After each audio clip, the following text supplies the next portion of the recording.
জরুরি অবস্থা বিষয়ে মোটা দাগে রাজনৈতিক দলগুলো বর্তমানে সংবিধানের 141 অনুচ্ছেদে জরুরি অবস্থার যে বর্ণনার কথা সেখানে বলা হয়েছে সেটাকে সংশোধনের পক্ষে একমত হয়েছে। কিন্তু সেই সংশোধনী কিরকম ভাবে হতে পারে তার ব্যাপারে মোটা থেকে এখানে ঐক্যমত্য আজ হয় নাই।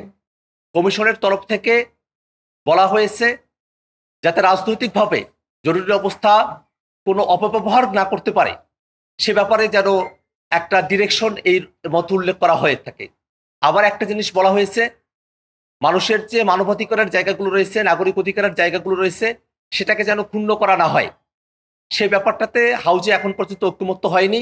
কিন্তু জাতীয় নাগরিক পার্টি এনসিপি মনে করে রাজনৈতিক দলগুলো জরুরি অবস্থা সংশোধনের বিধানকে সংশোধনের জন্য যে একমত হয়েছে সেই সংশোধনী আসলে কোন দিকে হবে তার একটা গাইডলাইন আমাদের এখানে থাকা প্রয়োজন, যাতে জরুরি অবস্থার সময়টাতে কারো বিচার প্রাপ্তির অধিকার কোনোভাবেই ক্ষুণ্ণ না হয় সেটা অবশ্যই নিশ্চিত করতে হবে।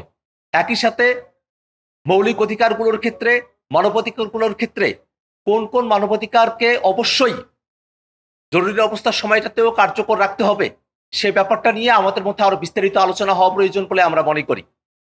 আমরা দেখেছি আজকের ঐক্যমত্য কমিশনের আলোচনার সময়টাতে সংস্কার বিষয়টাকে পার্লামেন্টের দিকে ঠেলে দেওয়ার চেষ্টা করা হয়েছে। জাতীয় নাগরিক পার্টি এনসিপি মনে করে সংস্কারের ম্যান্ডেট এই সরকারের হাতেই রয়েছে। আমরা যারা ঐক্যমত্য কমিশনে বসছি, জনগণের প্রতিনিধিত্ব করছি, আমরা সংস্কারের বিষয়ে সিদ্ধান্ত গ্রহণ করবার অধিকার রাখি। পরবর্তী সংসদের কাছে সংস্কারের কার্যভারকে ছেড়ে দেওয়ার আমরা পক্ষপাতী নই।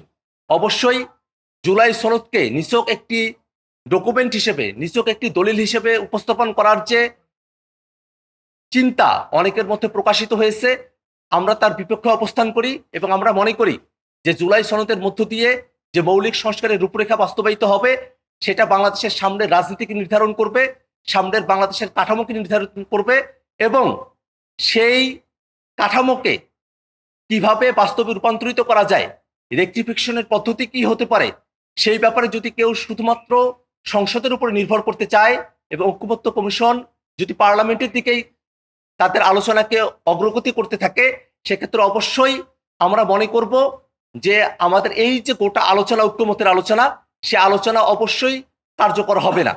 সেক্ষেত্রে আমাদের পরামর্শ হলো অবশ্যই বাংলাদেশে নতুন কাঠামোকে বাস্তবায়ন করতে, নতুন বন্দোবস্তকে বাংলাদেশের রাজনীতির জন্য কার্যকর করতে গণপরিষদ নির্বাচন আয়োজন করতে হবে।